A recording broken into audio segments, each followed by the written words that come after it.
Good, good. Thanks.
Test, test, test, test, test. Test, test, test.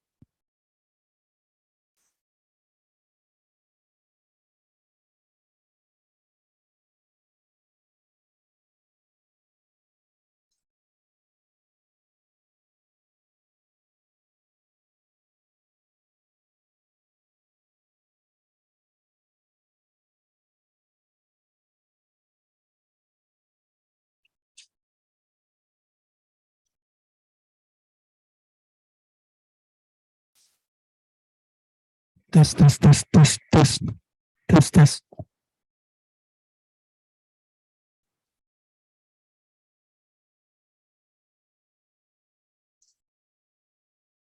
Test, test. Test, test.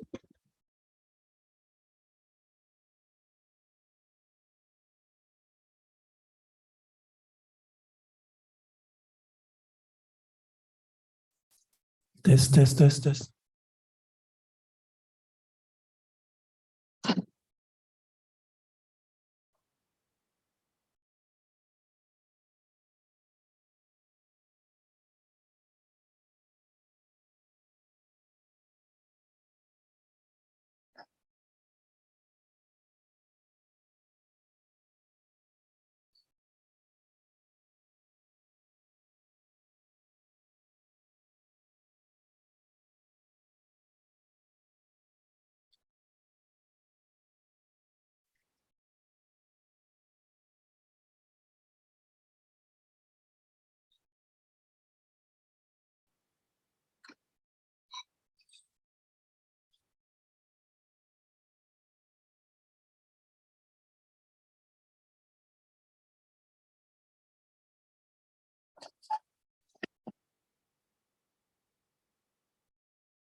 Test.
Okay.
Okay.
No, just one piece.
Good morning. We're going to do a sound check.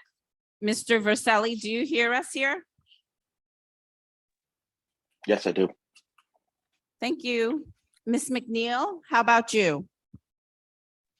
I do. Thank you.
Pledge of allegiance.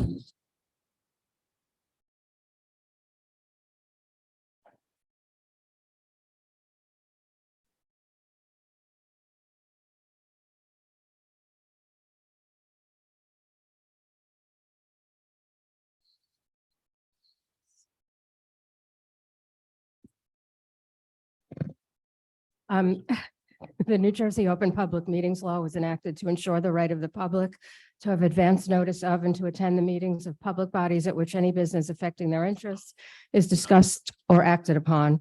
In accordance with the provisions of this act, the Ridgefield Park Board of Education has caused notice of this meeting to be published by having the date, time, and place thereof posted in the Bergen Record, Municipal Building, Board of Education offices, and district website. Public participation will be conducted both in person and virtually through Zoom. All public will be muted throughout the meeting. Public participation comments are limited to 5 minutes. The public will be able to both speak and be seen by the board when participating virtually and telephonically via Zoom. Individuals participating virtually that wish to make comments during public participation will need to raise their hand by clicking the blue hand icon at the bottom of their Zoom window. Individuals participating by telephone that wish to make comments during public participation will need to hit *9 on their telephone to raise their hand. The Business Administrative Board Secretary will then unmute individuals one at a time to speak in the order that their hand was raised.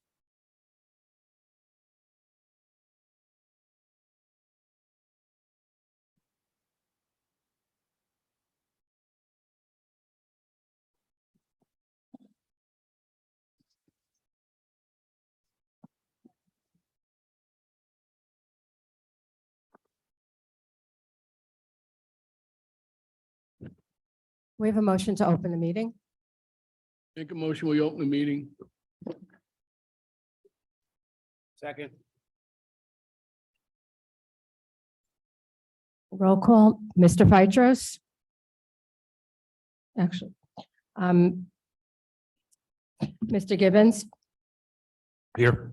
Mr. Gomes, Mrs. McNeil, Here.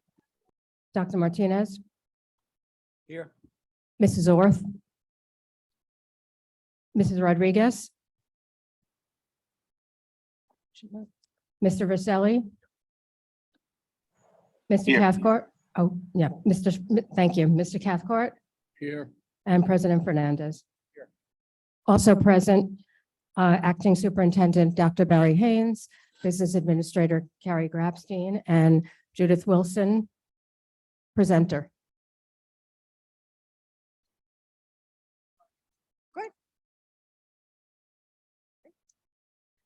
Well, good morning, everyone. And for folks who are at home, this is the purpose of really thinking about the goals of the district and what that looks like when Ridgefield Park is amazingly successful in reaching those goals and working toward them in the next years.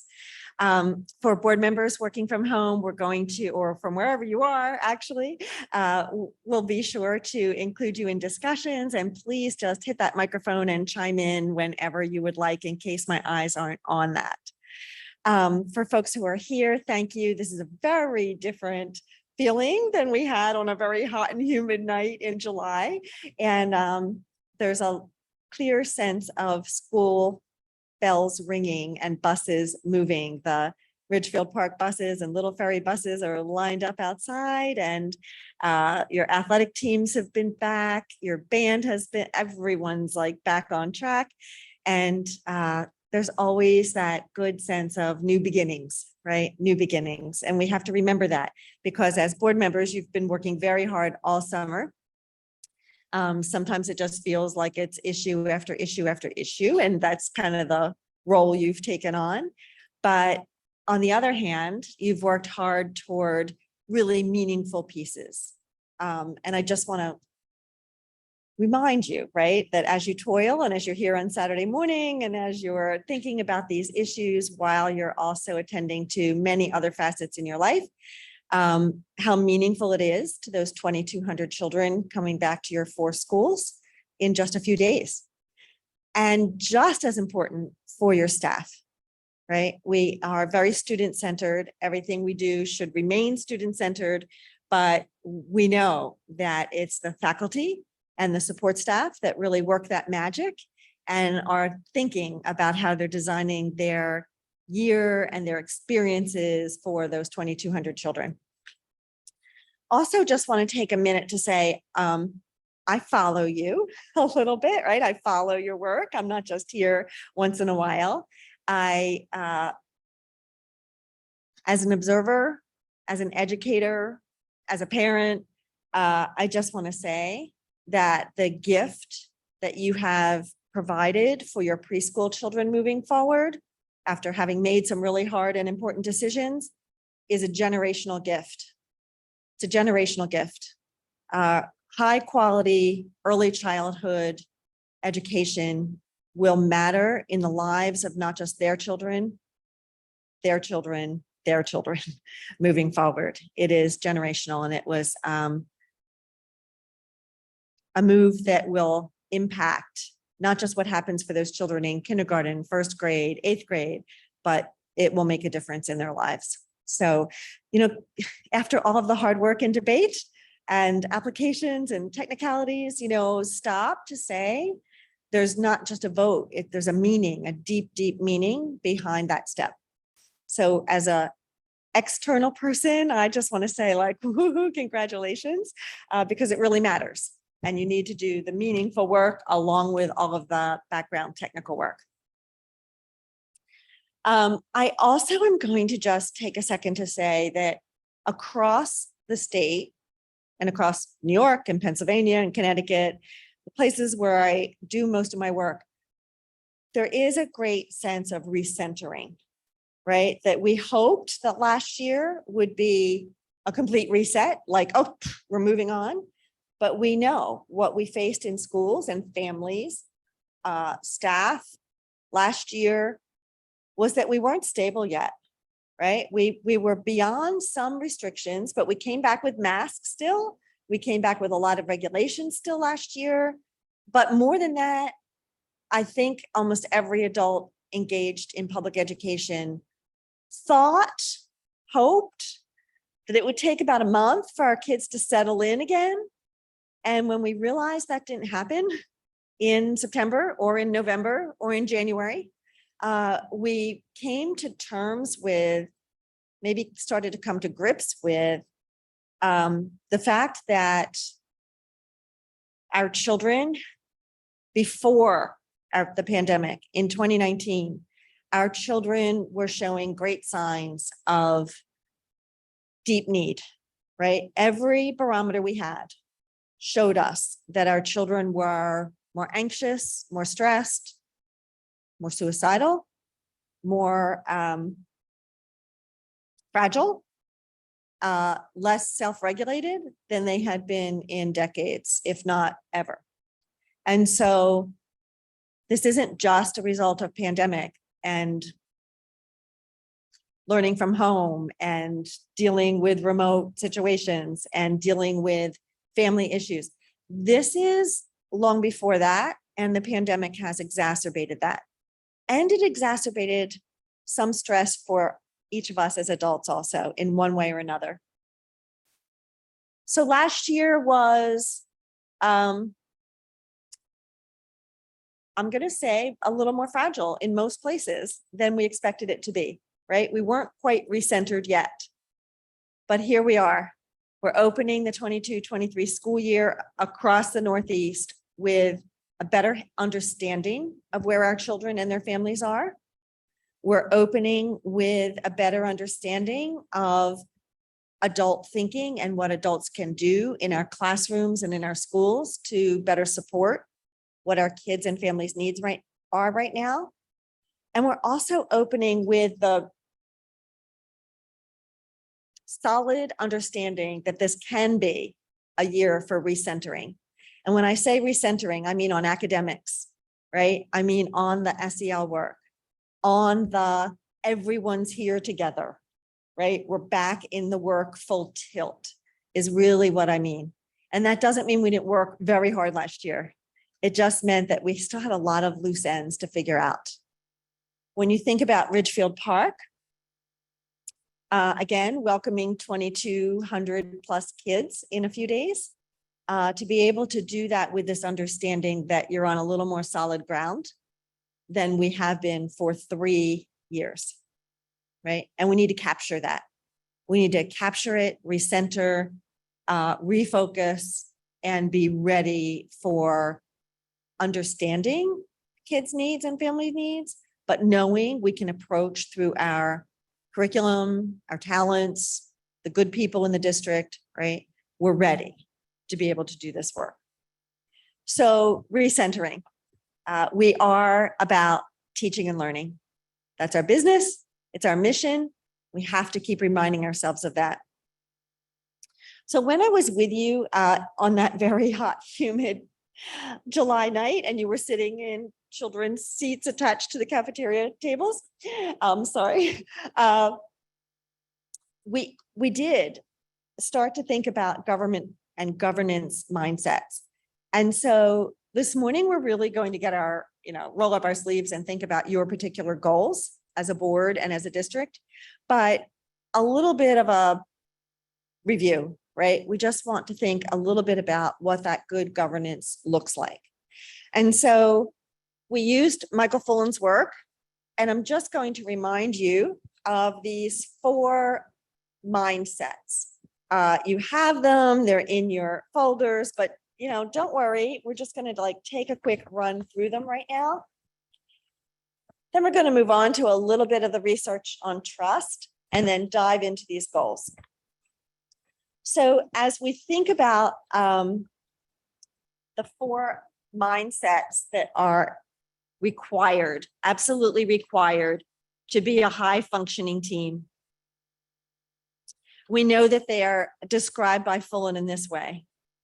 The first is that no board, no school district, no school faculty, but especially those of you who wear the mantle of governance and leadership, you cannot be a high functioning board if you're not thinking systemically, right?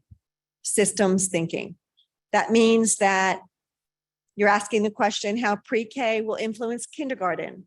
You're asking the question how your K-12 new health education curriculum will influence at every level, not just at one grade or one school.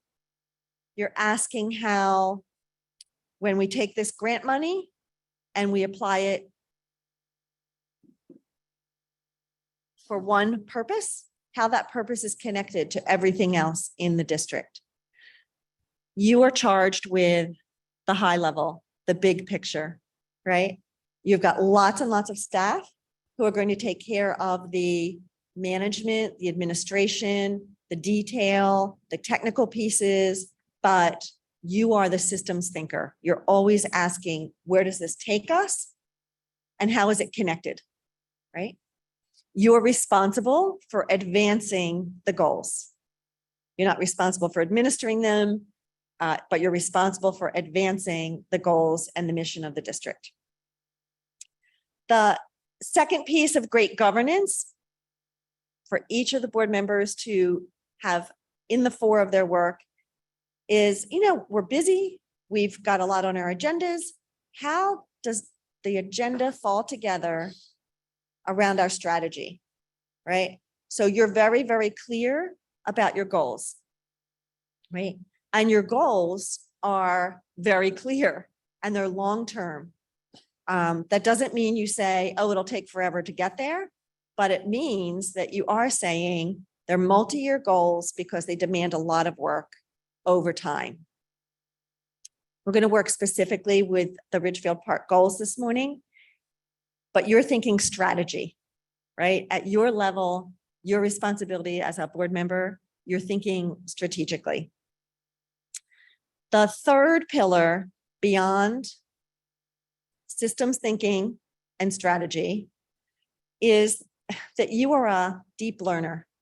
You're the people who are asking the hard questions. And by deep learner, it doesn't mean like get in the weeds or, again, administer or manage. It means that you're asking the big hard questions, right? It means that you are asking what does this mean for us? Where will it take us? What does it look like when we're successful? They're the pieces of good governance, right? What does it look like when we're successful with this strategy? And what are the tough questions we need to ask to be deep learners? And the very, very last one, which I do think is actually challenging in all boards. Your work is public. It's not just public by document, right? Or by newsletter. It's public live. It's public in the moment when you are live streaming. You are the models of how we work together. You're the models for public manner, how we want to discuss things here, how we want to use processes to tackle tough issues, to bring in public input, to hear student voice, to communicate with all of our stakeholders. You are the ones who think about public discourse, problem solving, and while it's not always easy, it's process, right? It's always process. It's more than being polite. It's process, right? How do we tackle the hard issues and again, advance the goals? So the piece we're going to spend a little time on is what organizational trust looks like. And every school district is an organism. It's not just an organization, right? It's an organism of lots of individuals from age 3 to 80 working together to make good things happen. It is complex. In Ridgefield Park, you have a few more layers of complexity than some school districts do. And you know them, but you have to always work to remember them, right? You have a great relationship sending, receiving with Little Ferry. That's one little layer that's different than some school districts. You are working still with a state monitor. That's rare, right? And it is a heavy layer. It's a very heavy layer that most school districts do not have to consider. You're working still with an acting superintendent who's holding 2 roles. Got to recognize the complexity of that. The reason I'm saying these things and spelling them out is because A, they are not obstacles that can't be overcome, right? And they're not all obstacles, but they are realities of the complexity for you to govern, right? And some things can work in the moment, but you as board members are always thinking beyond the moment, right? For how long can we sustain? It's got to be a question always, right? It's just like when you need building repairs and you're working with the facilities and you're thinking about your future budgets. We've got that leaky roof. We know it's leaky. It might be getting a little worse this year.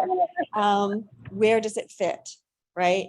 We've got to attend to it. we can get by another year. All right. But not a year after that and a year after that, right? So your eyes are always on the longer term future and how long can you sustain? How long can you sustain? So you've been working to bring expertise to the district, to bring hands to the district's work. Your grant work has been beautiful. You'll have a grant assistant soon. All of these pieces really matter because you have to be able to sustain and move forward, right? With your eye beyond the moment. The moment is the joy of opening school. Beyond that moment, what will happen for the community, the families, and the kids? So we look at the piece of organizational trust. And this is, as you know, foundational to everything that happens in your life, right?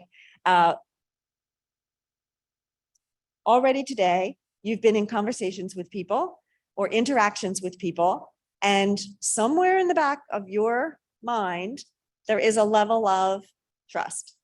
I trust the gas station I just went to this morning, right? I'm choosing that one over this one.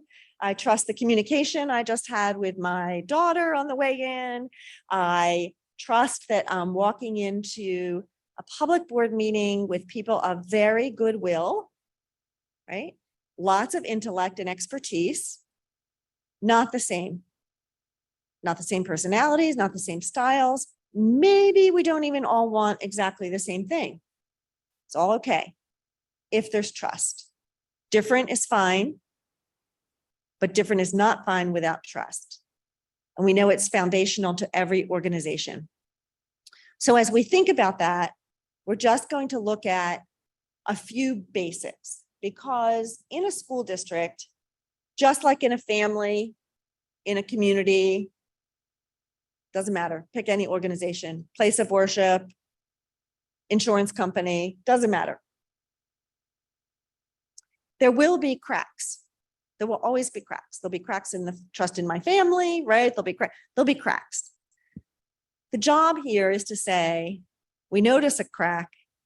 Can we talk about that? Right? We need to talk about this. We notice, we need to find out why and where we can go from here. Because when that crack becomes a chasm, we're in trouble. Individually, collectively, and certainly as a board of governance. And so I do this work with school districts, helping them think about what trust looks like, whether that's with the union, whether that's across the board table, whether that's among faculty or with parents, all these dimensions that make a public school, right? And how every time we're in public, especially, but every time we're in conversation or email, we can sustain trust, build more trust, or break it down, right? Only one of three things is going to happen. It's going to remain status quo. We're going to build some trust, which is a process, or we're going to chip away and have some more cracks in it, right? So what does that really look like? The kind of guru for many decades now around organizational workplace trust is Feltman. And I've gifted you each with his book. It's a second edition, just out in the last year. And it's a really, it's called The Thin Book of Trust. It is thin. And it's built around a few very basic premises. And we're just going to take a look at those for a minute. And I'm going to use, myself as an example over a lot of years in schools. Sometimes the word trust is thrown around pretty easily, like too easily. Sometimes we really have to examine, what do you mean by that? I can't trust him. I can't trust her. I don't trust the whatever, board, association, parent group, whatever it is, right? That changes from time to time. If trust is foundational to doing good work, we want to know, how do we build it? And Feltman breaks this down to four very, very basic components. So I'm going to ask you just to look at that. And folks who are on Zoom, if you have your folders in front of you from our last discussion, you have this in your folder. but there's a little graphic. And I'm just going to steal this for a minute, if you don't mind, while I see it. There's a little graphic. It comes right from the very front page of the book. And it breaks down really what we mean by building trust. What does trust look like in any relationship? So the first element, the first pillar, if you will, is care. Like, do you individually, collectively, whatever the entity is, are you able to show we're in this together? We care.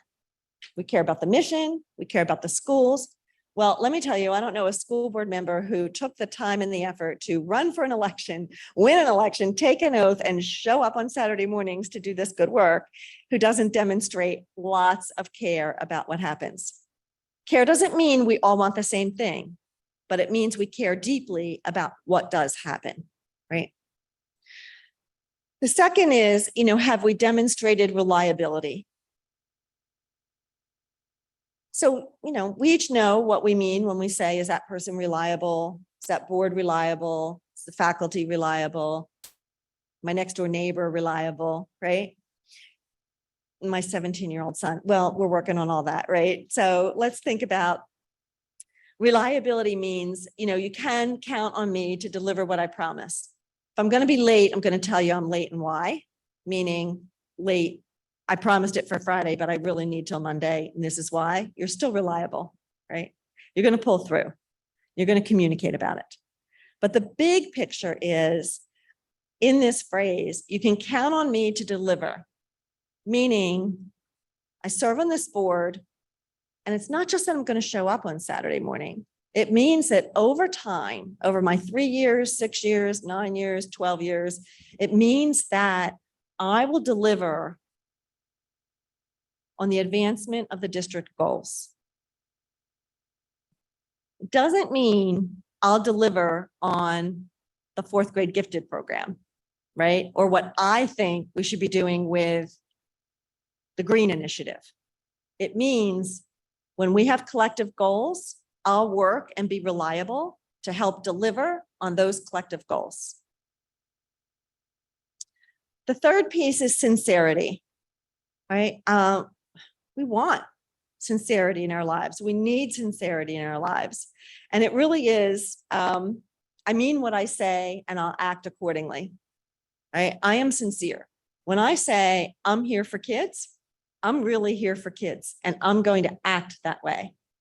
When I say I care about how we do collectively and not just for myself, I'm going to act in a way that's for the collective good and not just for myself. Sincerity, not just lip service, not just words, but this is a mission-driven, purpose-driven role, right? It's about children. We're going to act the way we talk and mean what I say and show up for it. And the last piece is competence. Now, we all have different definitions of competence, right? And we all have wishes sometimes that maybe somebody else could be better at what she does or what he does or how things happen. But here's the thing about competence. It doesn't mean perfection. It doesn't always mean excellence. We want it to mean excellence as much as we can, but it doesn't always mean that. Competence means I know how to do my work and I'm willing to learn how to do it even better, right?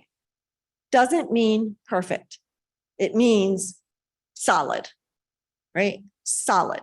It doesn't mean adequate. It means solid, like not perfect. It's not going to go 100% the way we would in a textbook classic formula all of the time, but competent teachers, competent custodians, right? Competent administrators, competent board members, right? Solid. Make mistakes, willing to think about it, talk about it, work it through again. Competent.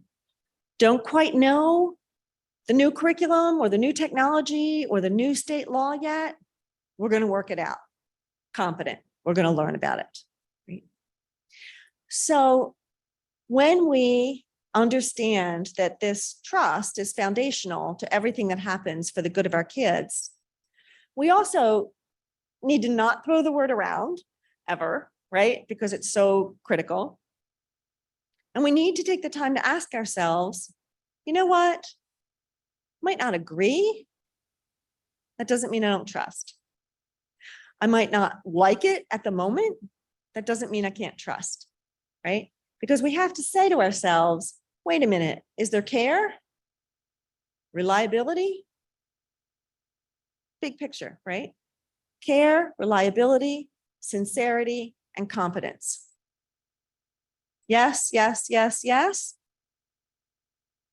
Trust in place. Now let's work out why we're not on the same page, or what we don't like, or what could have gone better, right? They're processes. So I think that last time I was with you, I might have used these two words and said to you again and again, as board members, if you could be asking yourselves all of the time, we know our goals, we trust. Now here are the two questions. What's our approach and what's our process? What's our approach and what's our process? Forever and ever, ad nauseum, ask yourselves those two questions. Because when you do, you're not saying, how do I make that person happy? Or how do I make that person go away? Right? You're saying, we know where we are, we know where we want to get, and there isn't necessarily a quick fix. It isn't like, let's come up with an answer, right? But rather, we're asking ourselves, approach and process. Taking that upfront time to figure that out first and then do the work pays off multifold, right? Multifold. It's just like a great lesson design.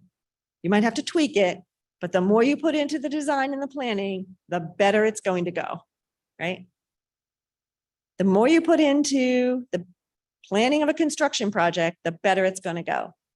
Planning a dinner, doesn't matter what it is, approach and process, right? So you're in this big picture of long-term approach and process, how we lead, how we govern, and what happens on behalf of kids. So I'm going to ask you to take some time now to think about your organization, to think about where you are as a board, and do that understanding that this is what we're going to work on as a product this morning. We're going to talk about what goals the board itself might want to work on, and simultaneously, how does the board help advance the district goals? So the district goals are your 3 strategic goals. They involve everyone who signs on to work here, and they're multi-year. You're heading into a new year advancing that work. But first, let's think about board goals. Board goals fall under these categories. It's the work of the board itself. Only you can do it. You're not going to send it off to anybody else, right? Can't delegate it, can't distribute it to others. Your work is policy approval. Your work is strategic direction. Got your strategies in place. Your work is facilities. Nobody else can direct facilities except you saying, this is where the money's going to go. These are the projects. This is what our buildings and grounds look like. Budget. It's not anybody else's role with the BA and her office. How do we handle the fiscal responsibilities of the board? No teacher, right? No parent, no, that's your work. And the last is community support, along with stewardship. You're responsible for good stewardship, for kids, for money, for goodwill. So you've got 6 areas. That's all the work of the board. All to be done with a governance mindset. Systems thinker, strategy, deep learner, and good public manner, right? And that's it. Now that's a lot, but that's it. That's how we frame it. So when you think about that, I'd like you to begin to think about both the trust piece and the how do we become a better board? Like literally, strong thinkers, great boards are always thinking about how do we become better at what we've been charged to do. Not to mention you're a team, right? And by law, you're a team with your superintendent, right? Superintendent doesn't vote, but he's on the team. And you have that team relationship. It is a joint, it is not the board versus, it is always the board with. Okay?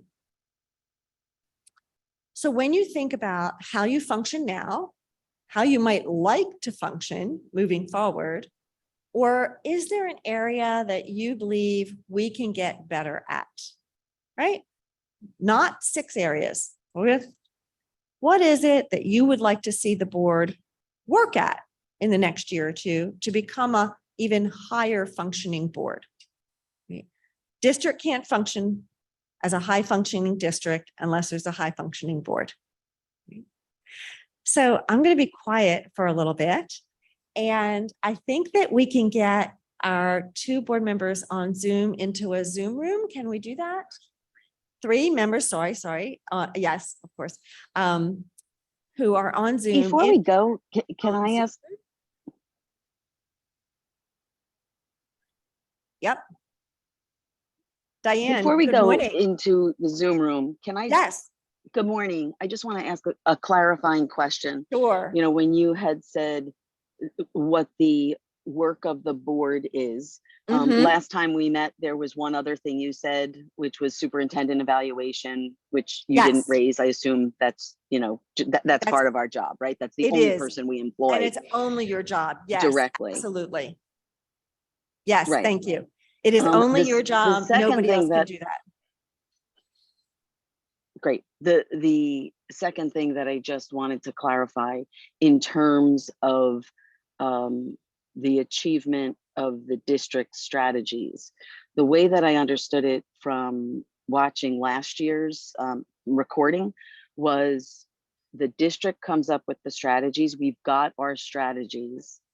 The superintendent should lay out the time and action planning, and the board should be ensuring that they're comfortable with, understand, asking the challenging questions about that plan and will it suffice. And I just want to make sure that the Yes, district strategy role of the superintendent versus the board is clear for us. yes, thank you for that. So let's take one more round at that. So board goals aside, board meaning the work of the board itself aside, we're going to put that aside for a minute. The district goals are your strategic goals, right? And they do impact every person who comes to work on behalf of your 2,200 children.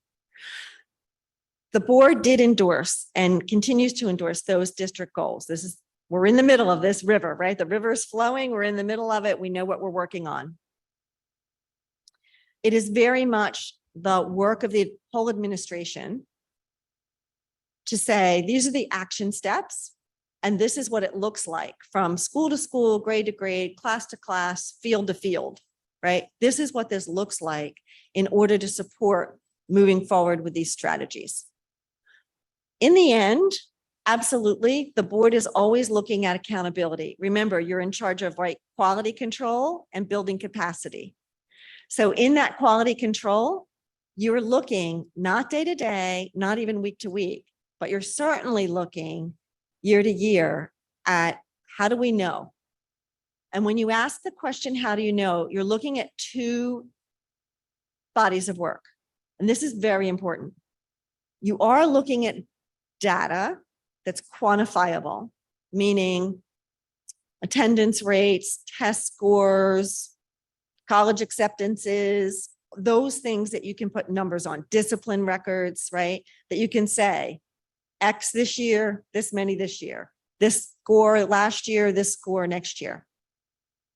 However, that's only a piece, a slice of what you're going to look for progress. Because high performing districts also need to look at evidence.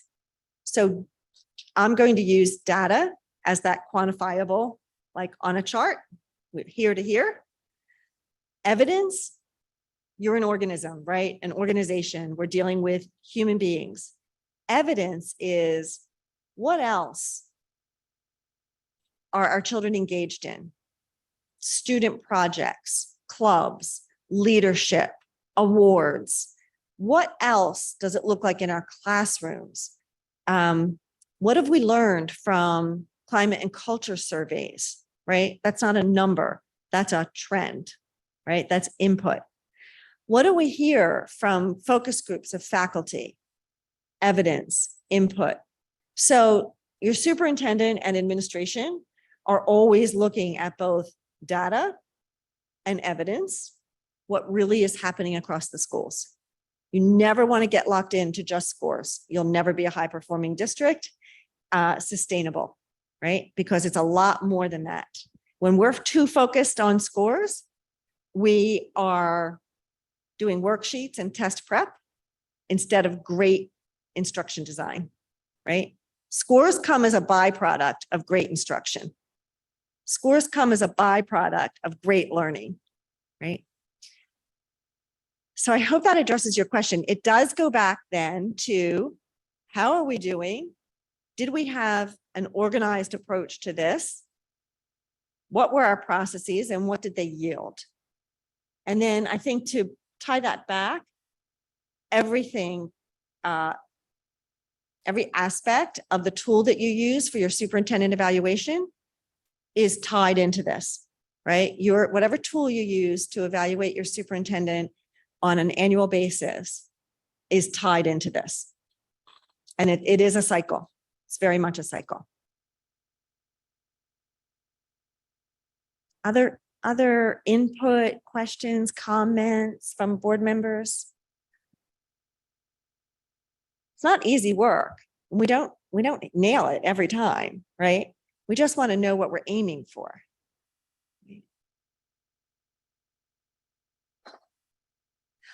Okay, so I would like you we'll just do by table first of all, and then by Zoom room. I would like you to just spend the next 10 minutes thinking about what as a board is it worth us moving to the top priority and thinking about. Is it our public manner? Is it our ability to set process? Is it our accountability to one another, right? What is it? Is it our internal communication? What is it that would really strengthen the collective work of the board? Right? So I'm going to turn my microphone off. We're going to make sure, can we get them into a Zoom room? And okay. Can't, I'm sorry, we can't. All right, so we're going to ask folks on remote, we're going to ask you to think about this question on your own for 10 minutes and then be able to share your individual thoughts when we come back together. And folks here at the table, I'm going to turn my microphone off and ask you to just chat without your microphones, just chat at the table in discussion. Then we'll be back with microphones on to share our thoughts. Good.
Okay, so you just need to stretch for a few minutes. So we're going to dive into the discussion, but I'm going to give you 4 or 5 minutes. Just get a little snack, have a stretch, and 4 or 5 minutes, I'll call everyone back together.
Okay, we're ready to share some thoughts.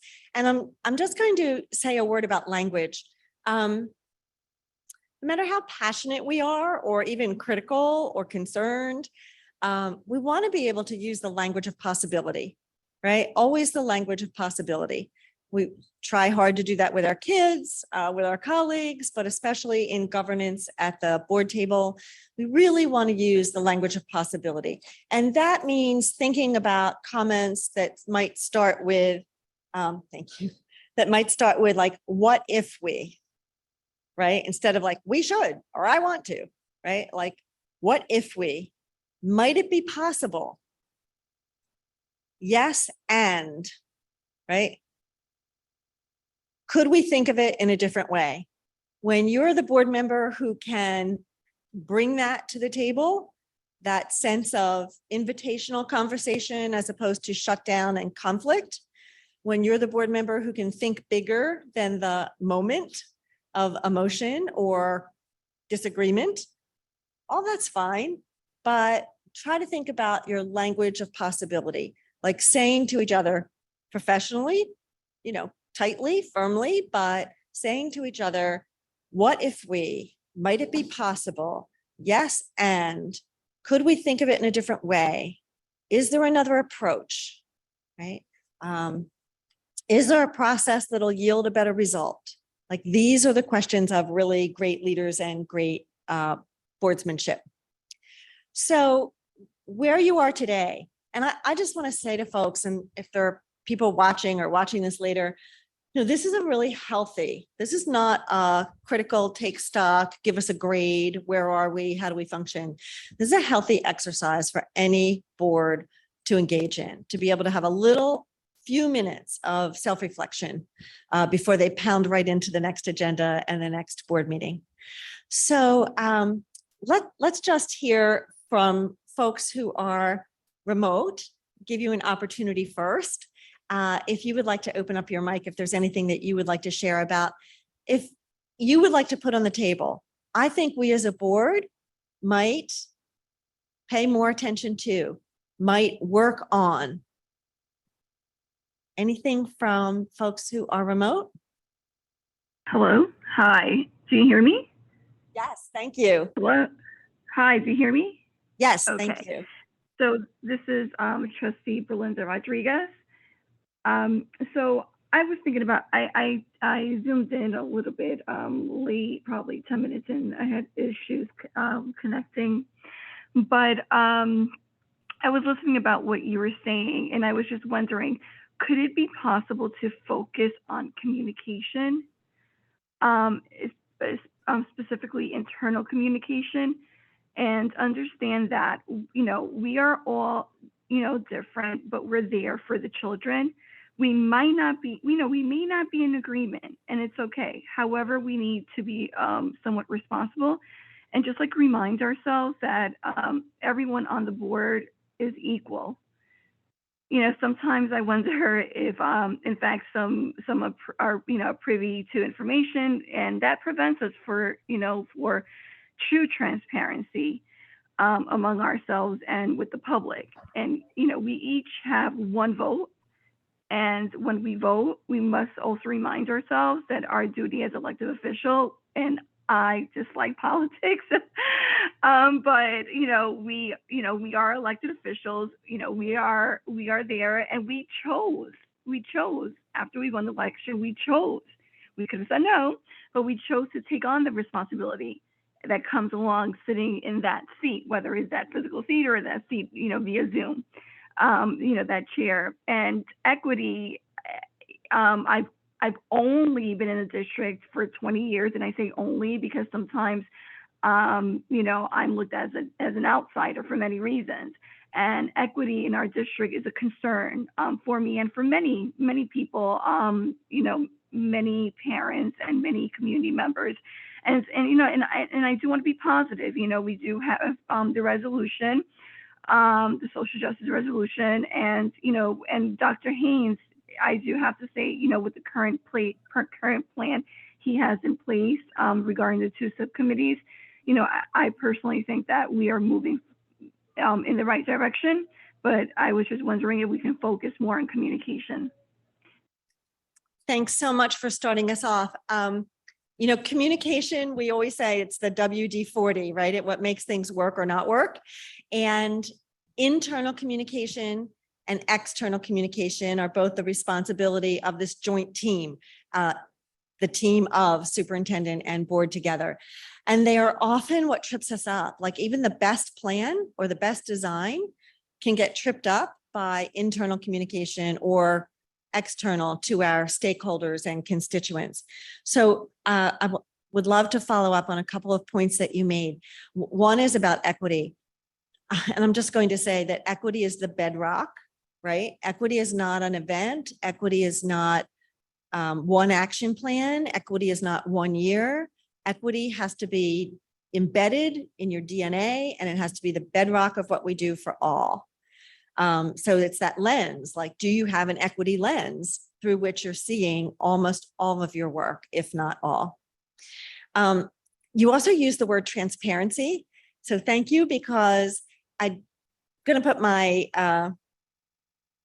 public hat on for a moment and say that I think the word transparency is used, I think it's overused, first of all, my own opinion, but I also think that as a board member, we want to understand it's our responsibility, and we work hard to be transparent about what we're doing and why, right? Especially the why. Sometimes we get to the what and we don't explain to people, like, we're doing this because, right? There's a sound rationale. We thought about it, and these are the reasons. But transparency does not mean everything gets disclosed. And I say that more for the public. It cannot, right? There is an awful lot, you know, that is legal, that is personnel, that is not to be disclosed publicly. And so you need the arc of the story, but often you must understand that there are, not you board members, public, that there are details that aren't to be shared, that you, because of your role, are privileged to know, or have to have the trust in your BA, your attorney, your leaders. You must understand that there are some things that you just cannot disclose, no matter what, right? And so transparency means we're explicit about what we're doing and why we're doing it when we come to public votes and public meetings. And we're able to tell the arc of the story. This is a piece that's going to lead us to another piece. It's going to lead us to a bigger piece, right? We're building. So there were a lot of points embedded in your comment. So, and excuse me, if I can follow up to.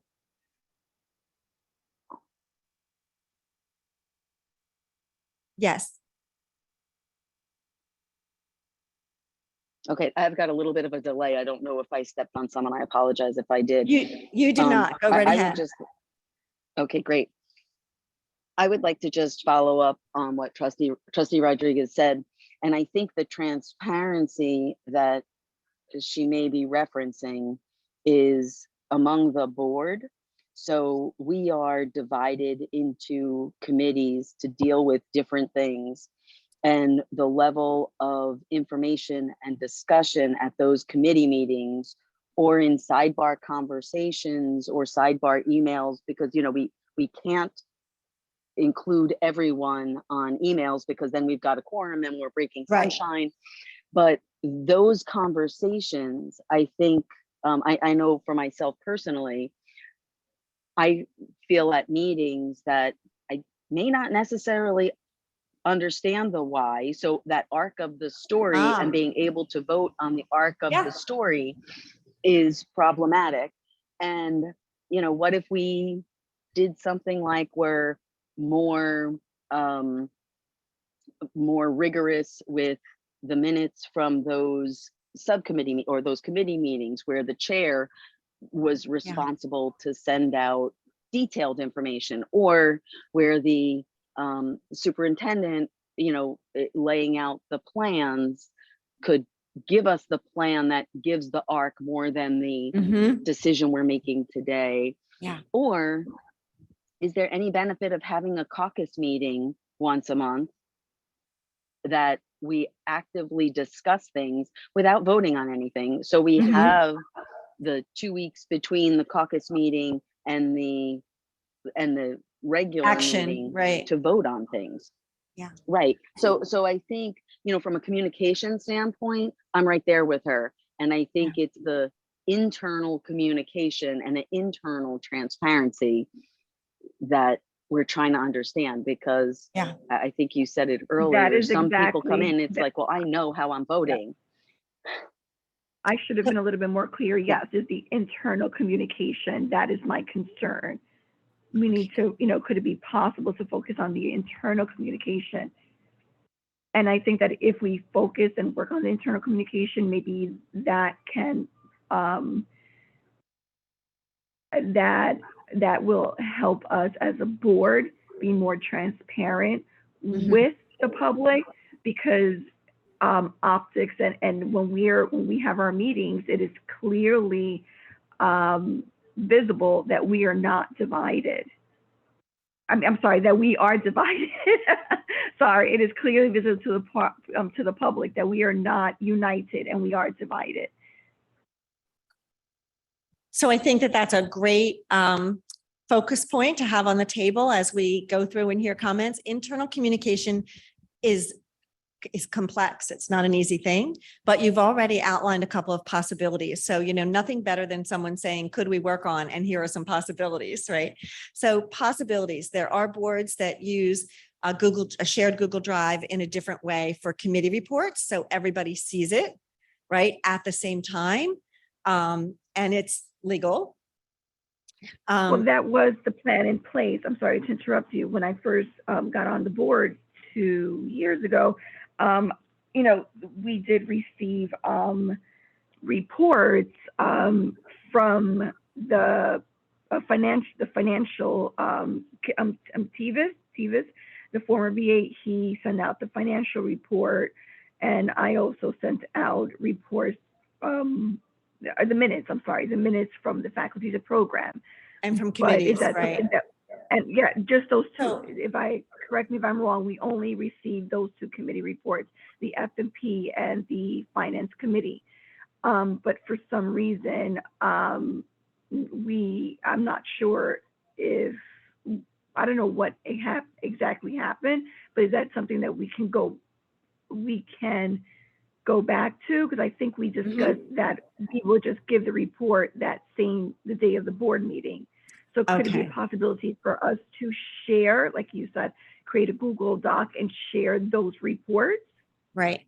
And so I think that you've just adopted board docs, right? So board docs will probably help a lot with this. It's a great tool and many boards in the state use it.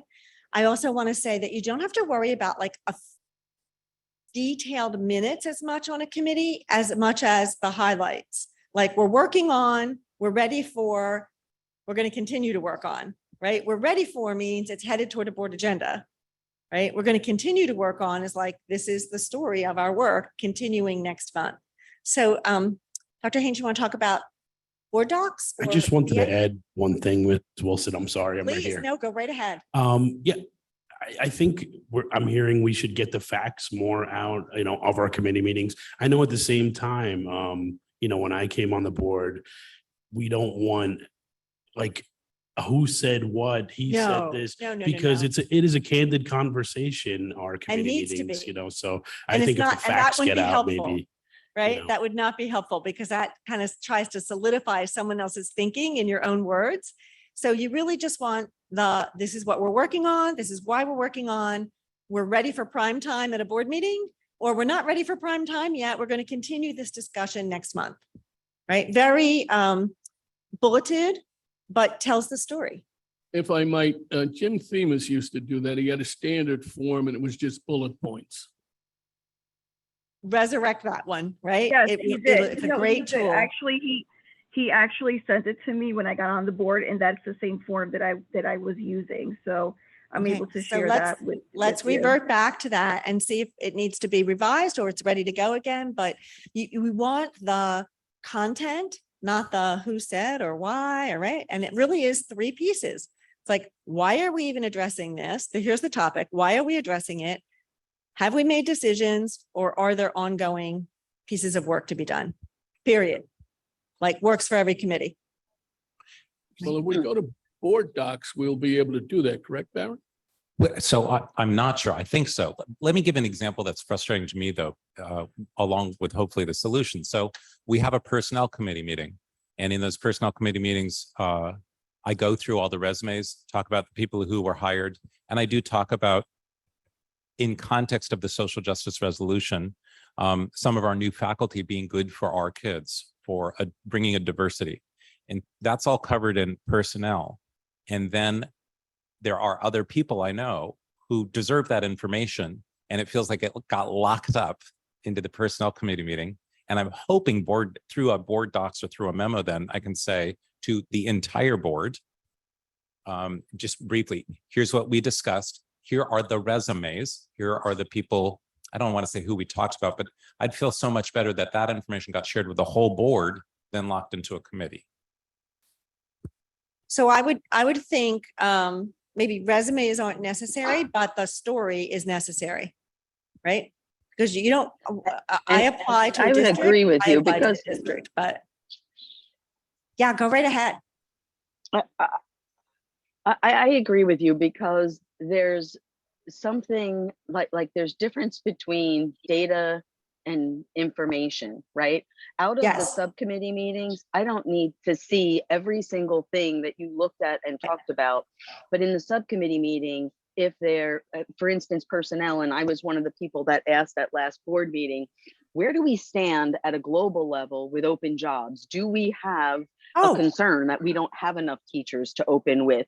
Great How question. many, like what percentage of the new hires are diverse or not diverse? You know, and we confirm that all of the applicants, that none of them are related to people in district, which historically has been a problem. And like just those kind of highlights are what I'm looking for. And like Yes. from buildings and grounds, you know, the big projects that we're doing, we keep talking about, for instance, the bus loop, right? And there are problems and we're not ready. Well, I don't want to get to the day that I have to vote on something on the bus loop and I have no information of what were the issues, Right. what were the big questions that buildings and grounds was grappling with. I don't Yeah. need to know the detail of what the soil, you know, No. test was, No, because right. I don't have time for that. No, nor should it be your role, right? But you want to know the overarching question. What's our goal here? Why are we working on the bus loop? What do we need to do? What, you know, what needs to be changed? How are we going to change it? Okay, other, No, I agree. Just having not like a detail or a script, a detailed report or script, but just like where, to me personally, like I want to know where we are in terms of like finances and what the finance committee discussed. Not so he said, she said, but when Davis was on, like he gave us a detailed report, but not conversations between, he did not include any conversations, if any, in his report. So, and I'm on the faculties and programs, personnel, and policy committee. So in terms of the need of the district, in terms of personnel, like we did discuss the current hires, but not, and Dr. Haynes we knew before the board meeting that he did everything possible to fill every single position and recruit qualified the best qualified individuals, and with diversity in mind. But like when I make decisions, I want to know what the finance committee discussed. Right. So remember that the reason you're saying this is because you're systems thinkers, and what happens in policy and what happens in finance and what happens in facilities all has to support one another. right? You're not individual isolated pockets here. You all feed in to one big picture organization, right? So there does need to be that understanding. Can I build on something Mrs. Rodriguez said about communications? And we had the discussion. We are blessed in this, that we have young dynamic leaderships in our building, and they have great ideas. I think what we need to do is go to the stakeholders and say to the stakeholders, this is what we're doing. And that should be done quarterly so they can see the progress and not hear all the negative, but see the positive that the board is working.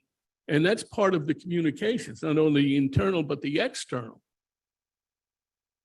Very much so. So, you know, just as much as we want our public, taxpayers and parents who are taxpayers, right, both, to know what's going on in our schools so that they have a sense of, I'm proud of it. Like, this is a great place. I want my kids to be a part of it. I'm glad I'm in this neighborhood. I'm glad to pay taxes toward it. Nobody says they're glad to pay taxes, but they're glad if they're going to pay taxes, they're glad it's going to the right good work. We need, you know, if I come here to teach, if I come here to be an administrator, if I come here to be on your support staff, I'm part of something bigger. And I need to know what that bigger looks like. And in the best of all worlds, have a voice in it. Not a vote, right? Board votes, but have a voice, a place to put my ideas out, right? So internal and external.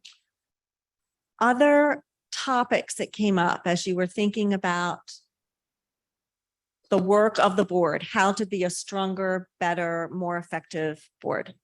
As Dave said, we talked a lot about communication inside the board and with superintendent, but also, you know, between the superintendent and the board and between board members, but also with the public, as Dave said.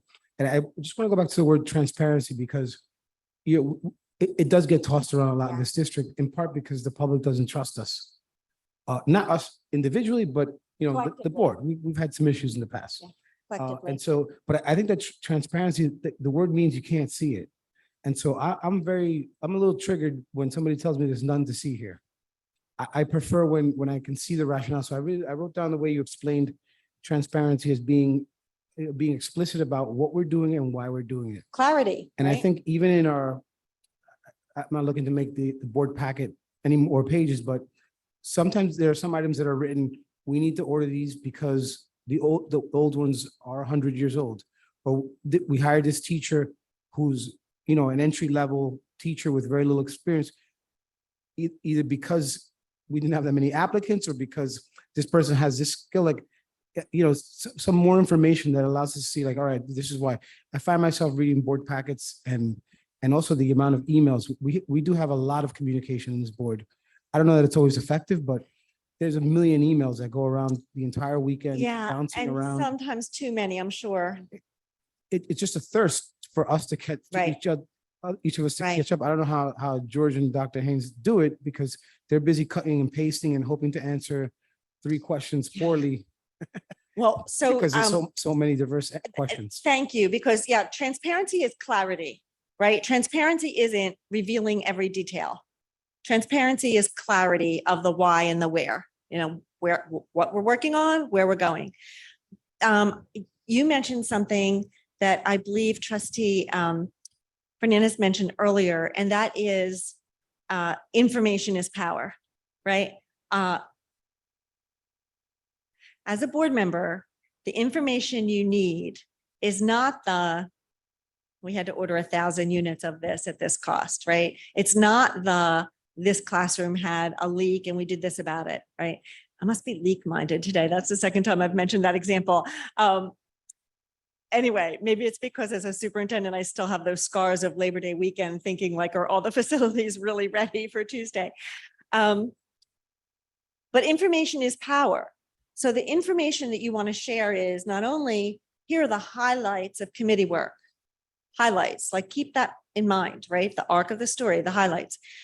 But nobody except a board president in times when it is such a high level, you know, I can probably count on one hand in 19 years as a superintendent that my board president and I had knowledge that no one else had. And sadly, it always involved a prosecutor, right? So Like, there are things that like, got to share it with the board president, but this isn't going anywhere yet. Back up to say, when you use either your new board docs or these forms, like everyone gets it, not 4 people, not just one committee, not right. If you as a board member say, I'm not interested in that, don't need it right now, fine, but it's there for you, right? But not the nuts and bolts, folks, like it's not your job. It's just, right, it's not your job. You can't do it. You have other professional responsibilities and lives, and it's not your role, right? Clearly not your role. If you're worried about something at a detail level and you say, I don't think this is right up to par, whatever, you share it with the superintendent delegates, or the superintendent puts a plan in place, right? Or meaning like facilities or operations or technology, or right. Or says, not now. I also really want to encourage you to not be afraid to say that. Like, I don't know, Judy Wilson stands up at your public forum as a parent and says, I want this done. I don't know. I want to change the grading system. I want to change the dress code, right? I want to, whatever it is. Interesting, might be of merit, but we can't take everything on at the same time. We don't have capacity. We have to focus. So that idea might have to wait, or please remember that Judy Wilson might not know anything she's talking about, just has one little personal experience, right? So because my child had a bad lunch today doesn't mean that the entire lunch program is bad and has to be revamped, right? We've got to have the 360-degree view, right? We need to know child had a bad experience at lunch, but that's not for us to like suddenly say, oh, the sky is falling. What do we need to do about that? We have to go into action. It's like, what do we know? What do we need to know? Is that something has to go on our plates now?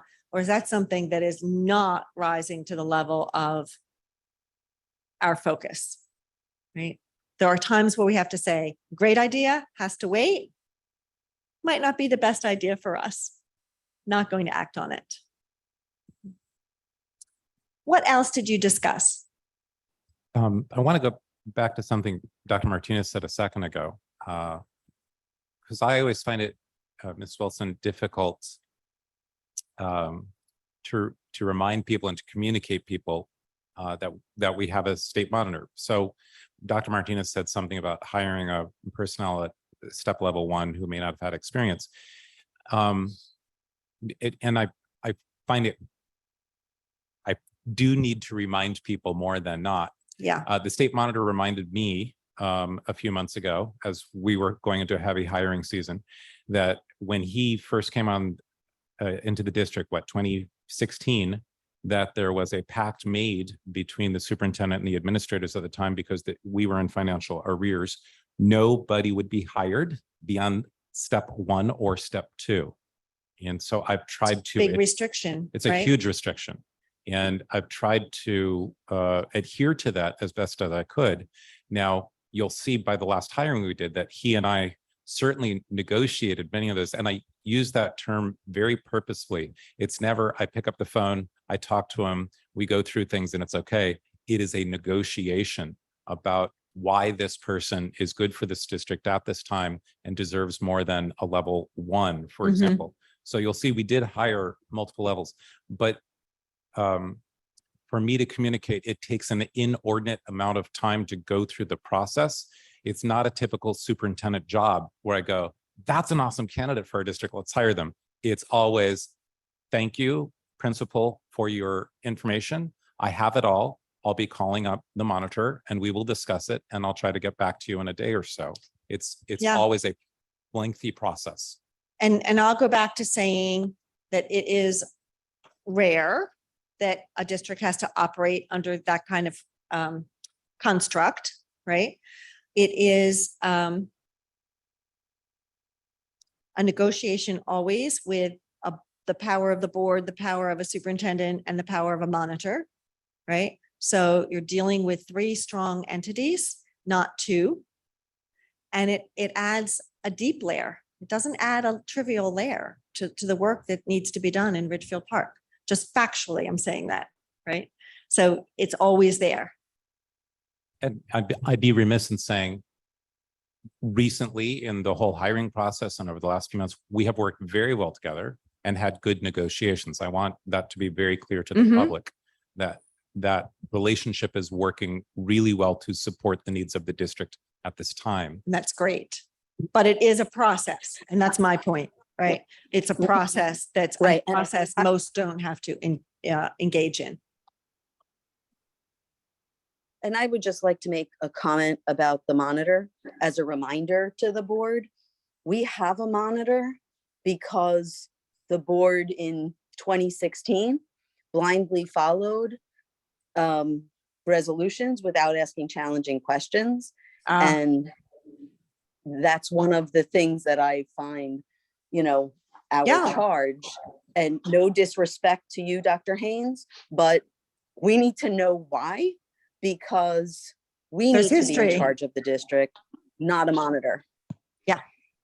Absolutely. And Ms. McNeil, thank you for that opportunity too. In our last board meeting, I'm not going to get into the specifics of the executive session, but for example, I thought that was constructed in such a way that the board had a very meaningful discussion on the things that were presented. And I'd love to see that as a model going forward. The issue for me and Ms. Wilson, I'm looking for solutions here.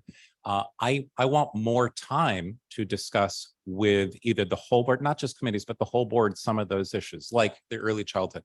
And I couldn't find a vehicle. You can't do that in executive session, right? That's limited to legal and personnel. So I couldn't use an executive session. That's right. I found that I had to do it in an open public meeting, which was okay, but I also felt like that was that time could have been better spent. And I think some of the people here today have been talking about, is there an opportunity for a town hall where I'm looking for, because So- I'm all about those kind of discussions. Yeah. I'm trying to figure out where's the place for those meaningful discussions. So Mrs. McNeil can continue asking good questions so we can all be on the same page. So there are only 3 or 4 vehicles that a New Jersey school board has to have those discussions. And I'll be the first to say, sometimes we don't use all of them enough, right?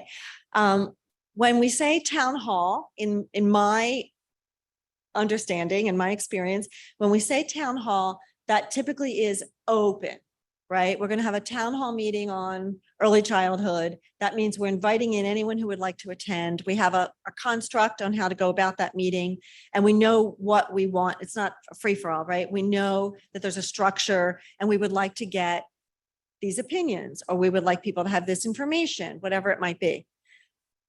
Board attends those, but that's not a board discussion, right? It's board hearing from other people and sharing its own work. The other is to run focus groups, and that is time consuming, but it is an effective structure.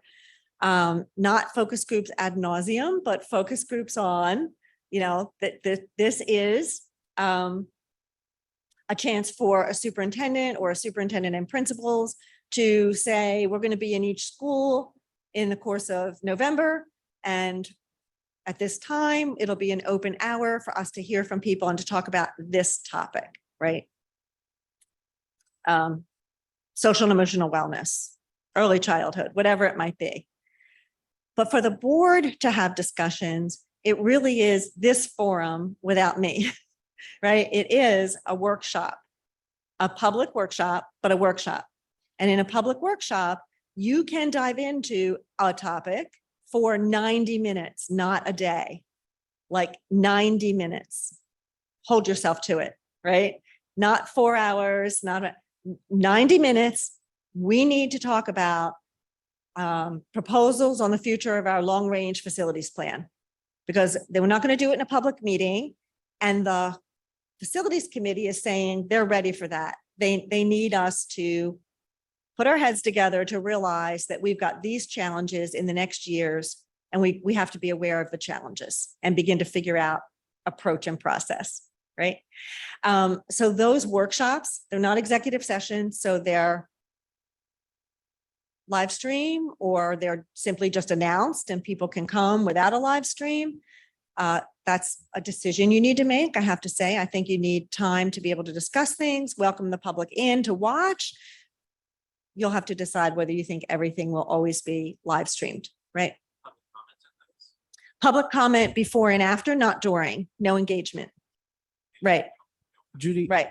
Judy, I think, just reflecting on the past year, we could probably get that done by having a meeting like this 3 times a year. If we think about the major things that have caused us to do this meeting in public, under the gun, we could probably get that done in 3 meetings a year. The other idea, the other thought I had is I wonder if it's possible to get the part of the board packet that's kind of boilerplate, non-controversial. If we could get that like on a Wednesday before a meeting, even if it's a draft that has a big draft across it, only because, on Fridays, in terms of communication, it's just really heavy to What day get of the week do you meet? Monday? Wednesdays. So we get the board packet on Friday night. And there it goes back to, I'd asked Ms. Grabstein, because I like the suggestion, but even trying to get it out on Friday, it's again, Ms. Grabstein, the president and the monitor, we all agree and thoroughly review the agenda.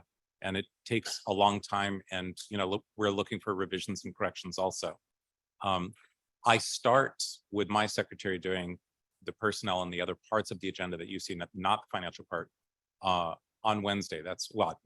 We started. She gives me a draft on Wednesday that we revise constantly before the Friday meeting with the monitor. That's where, and even that's Hard. right. You saw the new business that we walked in. That was right. It's challenging. I just wanted to say that board docs is going to be a live working document and we'll be able to exclude the public from certain things, but you'll be able to see more of the work in progress once we go to And board earlier. docs. So maybe an example might be, so I hear you.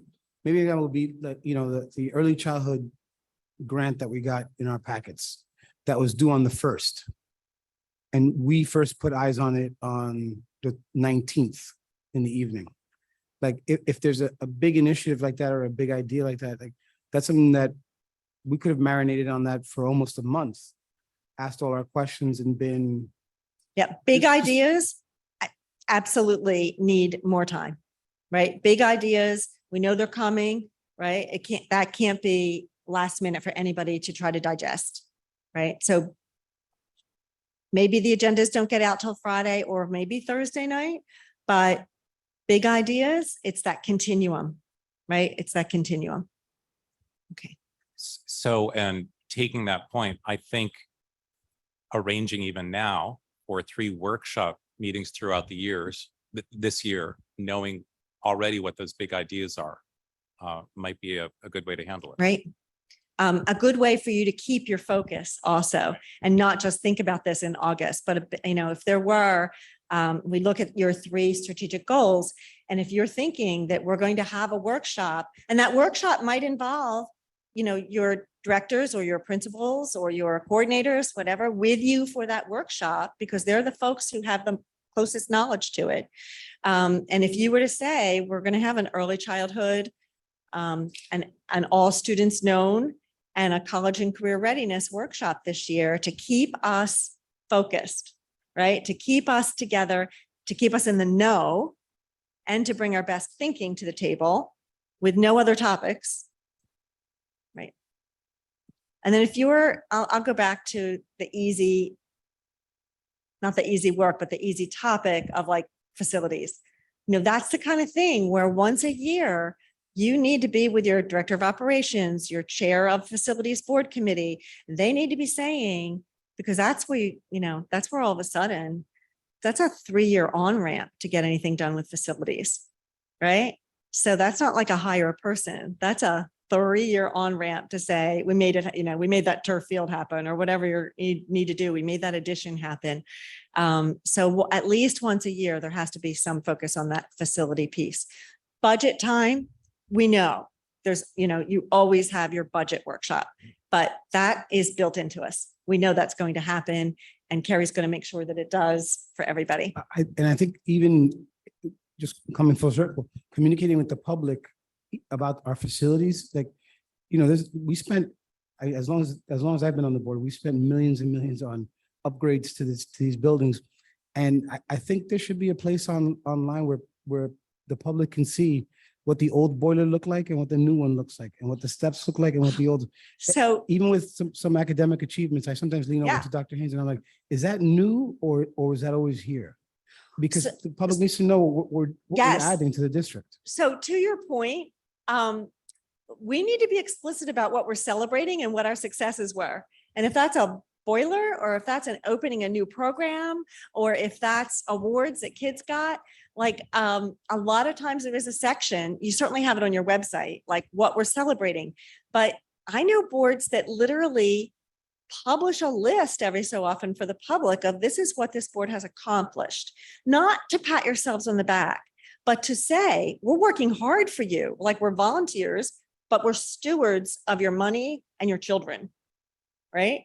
And so here are things that we really point to as accomplishments, right? And that academics, social and emotional, programmatic, facilities, saving money, right? Moving to a new energy source or buying electric buses or whatever you've done, right? If we're not explicit, no one will be for us, right? No one will be for us. We cannot assume that a lot of people are like watching every move, right? And reading every word that we put out. And nobody's going to a website unless they have a reason to be driven there. Like, I need this piece of information. People aren't Thursday night just in their busy lives saying, let me tool around the Ridgefield Park website and see what they're doing. It's just like, Just a point of clarity then. So at the last board meeting on Wednesday, we had two amazing presentations, one from the high school principal on addressing social emotional needs mostly, and one because the board requested rightfully, hey, tell us the status of the summer programs. How did we do, right? A summary. And I yeah, thought they huge were summer programs. great. They took up 45 minutes of, I felt guilty because they took up 45 minutes of the program. And so it's I wonder, should that have gone into a workshop so that we can all celebrate the good work that's going on in the district? Like, where's the best place for that? So I don't know that that should have gone into a workshop, because I have to say you've got to celebrate and in public forum. But I do think that I'm thinking about format here, but in either in the superintendent newsletter or the board newsletter or whatever goes out with highlights afterward, 2 sentences about, we had this amazing presentation on our summer programs. 300 kids were engaged. They did incredible things. And here, if you want to learn more and see more about it, is the link to that presentation, right? So we want everybody to get the 3-sentence version, because that's what I have time for in my life, right? And that's what we want them to know. But if I'm really more curious about the summer programs, just like, here's the live link, it'll take you right to that clip. That's what I see most in districts, right? Does that make sense? Like, that's good. Totally makes sense, but things like, I don't know, the summer program presentation, it may have been, a little lengthy, but I don't know. Do people always click on the links, and go on? They don't. You know? They don't. Only a few, but there's full transparency there. And if I'm really interested, I'll click on the link. But from a board perspective, I really only want them to read those 3 sentences. Like, we had a very successful summer set of workshops. 300 kids were engaged, and we did everything from gardening to boat building, right?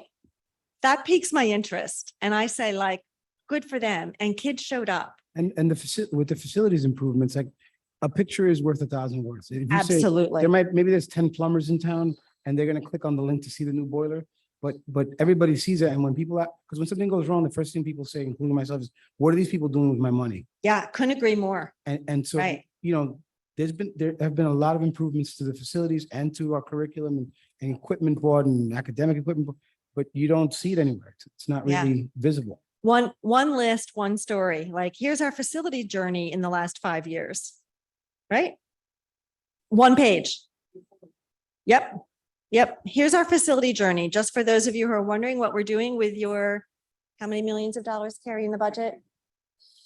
50, thanks. With your $50 million, like this is one facet of our responsibility, right? One page though, one page. Yeah, just got to tell you, nobody turns the page. One page, there it is. Short attention spans, but get the meaningful work out there. Right, any other topics? So communication is typically the biggest hurdle for all of us, right? One-to-one, but certainly within an organization and a board. Internal communication, external. Other topics, I know that some of you built upon the earlier description of trust, and communication helps build trust, right? Telling the story helps build that multi-dimensional trust. Trust is just never one way or between two people. In an organization, like those arrows are going every which way to build trust. Any other topics beside the communication one? So it seems, and this is for you to think about in the next weeks, it seems pretty clear that that's where the work is. Don't add 2 and 3 and 4 goals. Don't. You won't be successful at any of them, right? Just think about what that communication work looks like. Mr. Cathcart, were you going to mention something else? I was just going to say that part of what we need to be doing is future planning also, considering the building that's going on in the community and the effects on the school. Yeah. We need to plan for, do we need to build, what do we need to do to correct the overcrowding problems? Yeah. So that's a huge bucket of work. It can be very consuming, but just putting it out there saying your board recognizes that you're driving around town seeing construction, right? And some portion of that construction is going to have kids in it that are going to come to the public schools. So this is what we know we need to do in the next years. Know our enrollment, know our demographic study, have a good assessment of how our buildings are used now, right? And generate possibilities, right? Generate possibilities. But that work is 3 to 4 years in the making. But it's not 3 to 4 years to start. It's start because it's a 3-year journey, right? Can't ignore it. One time someone said to me, I said like, oh my gosh, there's all these new permits have been issued, you know, and they're going to build. People are like, then they're building and people are like, they won't bring kids. Like they're only 2-bedroom apartments. I'm like, they're going to bring kids, right? They're going to bring kids. Like don't put your head in the sand. They're going to bring kids. And we're responsible for monitoring that, right? And for preparing for it. That being said, with the guidance of Mrs. Grabstein, we've initiated a study for future needs. Great. So you're already on the path, and it's just reassuring to people to know, okay, so my brother raised his 3 kids in a really fine, very large school district of 12,000 kids. And I don't know, in the time that he was raising his girls, like over the course of 25 years in the school system, I really don't know if he ever met the superintendent. Like maybe he was in the same like cafeteria with him or something one time. I don't know that he met him. But one time in a family discussion and like thinking about the work that I did, my brother said to me, like, this is going on in our district, but Dr. Jim, he's got it. And I have to tell you that went through me because I thought to myself, that's what every leader wants, right? Every principal, want people to say, she's got it. He's got it. We know this is tough. We know there are different opinions on the board, but they've got it, right? They're attending to it and they're going to be student-centered, explore possibilities, land on a path. I didn't say land on a solution because, you know, you might have to, that path might have to meander a little bit, right? So not like this is a prescription that we landed on or a solution, but they've got it. I'll never forget him saying that because I was like driving home thinking like, that's all a leader really wants to have said is like, he's got it. Right. So to the point that Mr. Cathcart made, we have a facility study I'm not sure if all of our community knows about it. And that turns into a facilities workshop, I think, where we do talk about that and the demographics and the enrollment and the construction, all those things at the workshop. And there are topics that don't have to be a separate session, right? You could designate. There are boards that designate October, we're going to spend an extra half hour, not 2 hours, half hour highlighting where we are with facilities. November, we're going to spend half an hour highlighting and just asking the hard questions, not solving, right? What we're going to do about whatever it is, bus loops, overcrowding, whatever it is, not small issues, big issues. So you can weave it into your public meeting, but you like plan it ahead for the months. And I'm glad you said asking, because you know, the demographics changing in this town, the number of people coming into this town are going to require some really hard decisions, not just from the board, but from the public. Yes. Whether we do a referendum at some point, whether we Right. build, whether but there's a train coming down the track, so to speak. Exactly. And we have to Yeah. start prepping the public for the choices what choices are Right. available to them. They're Right. going to have to make. You're going to have finance options. You're going to have construction options. I don't mean like by contractor. I mean, like, do we add on? Do we build new? Do we change grade levels at schools? Whatever those questions are, right? Neighborhood schools, grade cluster schools, all those decisions that come along with facilities, right? Yeah, and can I just say one thing? Please. It's a really good point from Rick there, because it is sooner than later. Like, we can't wait until the latter, because if we're going to be building, and obviously right now we have a tough time housing all our students. Right. This is something that, you know, you can't wait till they're done building and then decide for us to start building, because once that is, then the population is going to shoot through the roof. And I think Trustee Cathcart has been on that, you know, being on the town board, the zoning board. But this is something that is real and needs to be tackled sooner than later. Thank you. So clearly we're hearing like this is rising to the top faster than we're ready for, and we better tackle it, right? I don't think we're ready for 1,550 units. You're not. You're not. So there's your starting point, right? Now, what's readiness look like? So to that point, is that a board goal or that gets tucked under a board goal as an action? It's definitely board, right? It's not a district goal because it doesn't affect all of your employees. It's not, you're not going to build on it in your schools or your grade levels or your classrooms, right? It's a board goal. Facilities are the responsibility of the board. Can I go back to something you said, which was they get it. That was my comment about the young dynamic leadership in the buildings. They get it. Oh, they get it. They live it every day. They're trying to figure out, is there a desk that fits in this classroom?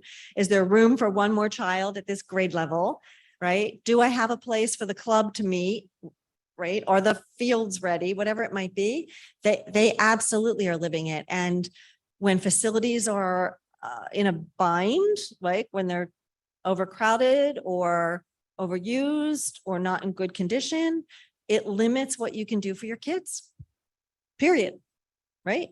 Limits what you can do for your kids. I just want to say that I do have a meeting set up for with an energy savings company, but also I'm looking into our borrowing capacity, Great. just so we can see how we might want to move forward and what our options are. Yeah. Super. So, you know, that great BA lens who's looking forward to not just what the borrowing capacities are, but when your current debt rolls over, how you lower your interest rates, all of those pieces, right? What the timing might be so that you can stretch those dollars as far as you can stretch them.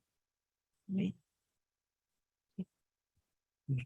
Sorry. Wilson, I have a question, and it's not a comment or anything. It's just how you phrased it really well before when you said, how do we advance our district goals? And that should be a board goal. How we, I guess, full circle. Exactly. Do you have any suggestions on that? I do. A couple for you to think about. So the question about how do you advance the 3 district goals? The first is that, you know, again, I'm going to go back to, you're not doing that nitty gritty work, right? That's the work of every employee who signs on with you. that takes a structure, right? And I think Mrs. McNeil mentioned earlier, that takes a structure of what's our plan? How do we move it forward? I like to work in 18-month plans. I don't think people with this type of work, not the facility work, this type of work, early childhood, college and career readiness, every child known, that type of work, we can wrap our heads around in our classrooms and in our buildings and with our administrators for 18 months. What needs to happen next and how do we lay that out? And that looks like 5 or 6 or 4 things that we're going to do. It doesn't look like 32. Somebody handed me a plan one time that had literally like 62 action steps. And then I was like, you're not going to live long enough to get this done, right? They're all great ideas. No, it's not going to happen. So 3, 4 things, 5 things maybe that can happen under each of those goals in the next 18 months, right? Your administrators know, your faculty knows. They know what makes sense in terms of first, second, third, how we build upon what has more meaning than something else. It'll all tie to your professional learning plan. Your folks have that. Your faculty leaders and your administrators, they know how to design a great professional learning plan to advance this work, right? Highlighting one of those goals, either in a workshop or in a section of a board meeting 3 times over the next year would be really important, really important. But these goals are well crafted.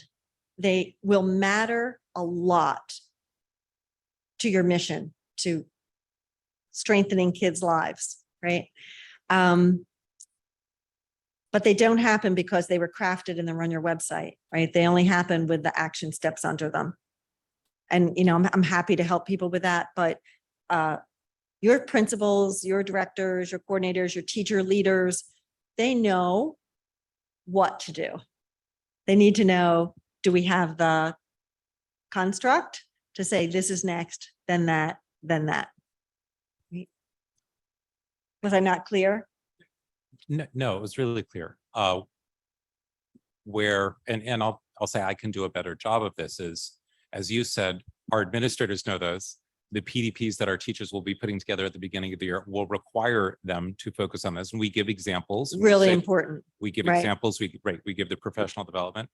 And here's where it could be clearer. So Mrs. Cavens went ahead and her whole presentation was on social and emotional learning and how she's rolling out the new programs and Character Strong and building on what 6th grade does and all those things. Where it wasn't as overt that was one of the actions of that activity or that plan. And so making a better statement of this is being delivered today as one of the actions to meet that goal. Absolutely, right? This is part of the plan. We're rolling it out. This is what's next. Yeah. It all ties together. Some of you have heard me use the word tether. I love it when we're talking about your goals, right? Everything has to be tethered to these goals. So the action plans, the professional development, the professional goals for each individual in instruction, like they have to be reflected in these goals. Or they're just wishes, right? They're just wishes and somebody's hoping that that'll come true. No, I'm not placing bets on that, right? I'm placing bets on well-crafted plans.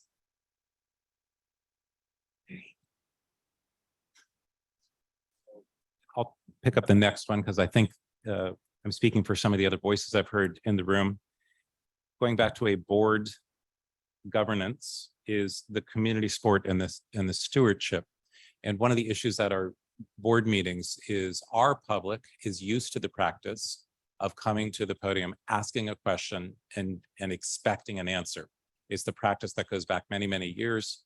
And I know that even I have said, I'll answer your questions at the end of all public comments. It's greeted sometimes with, no, I expect an answer now. And I'm thinking that's a governance issue. And I'm trying to figure out It is. as a board goal, how do we work on that? Yeah. So that public comment is difficult in that it's a cultural issue. It's like traditionally people have been able to, I always say that it's public comment. It's not Q&A. It's not.